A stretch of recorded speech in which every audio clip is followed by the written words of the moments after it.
నేడు నెల్లూరు జిల్లా బోగోలులోని జువ్వలదిన్నెలో జగన్ పర్యటించనున్నారు. మత్స్యకారులతో ముఖాముఖి నిర్వహించనున్నారు. అనంతరం జువ్వలదిన్నె ఫిషింగ్ హార్బర్ను పరిశీలించి మత్స్యకారుల సమస్యలను, అభిప్రాయాలను తెలుసుకోనున్నారు. అయితే జగన్ సభలకు వెళ్లకూడదని అల్లూరులోని ఇసుకపల్లి పాలెంలో మత్స్యకారులు దురాయి వేసినట్టు తెలుస్తోంది. ఎవరైనా రాజకీయ నాయకుల సభలు, సమావేశాలకు వెళితే 1,00,000 జరిమానా విధించేలా నిర్ణయం మత్స్యకార సంఘాలు నిర్ణయించాయి. మరోవైపు జగన్ పర్యటనకి రావాలంటూ వైసీపీ కావలి మాజీ ఎమ్మెల్యే రామిరెడ్డి మత్స్యకారులను ఆహ్వానిస్తున్నట్లు సమాచారం.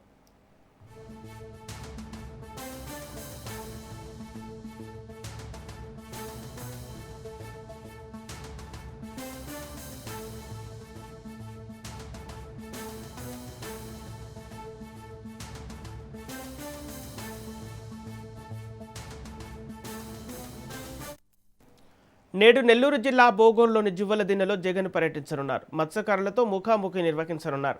అనంతరం జువ్వలదిన్నె ఫిషింగ్ హార్బర్ను పరిశీలించి మత్స్యకారుల సమస్యలు, అభిప్రాయాలను తెలుసుకోనున్నారు. అయితే జగన్ సభలకు వెళ్లకూడదని అల్లూరులోని ఇసుకపల్లి పాలెంలో మత్స్యకారులు దురాయి వేసినట్టు తెలుస్తోంది.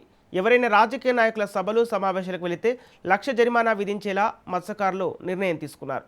మరోవైపు జగన్ పర్యటనకు రావాలంటూ వైసీపీ కావలి మాజీ ఎమ్మెల్యే రామిరెడ్డి మత్స్యకారులను ఆహ్వానిస్తున్నట్లు సమాచారం.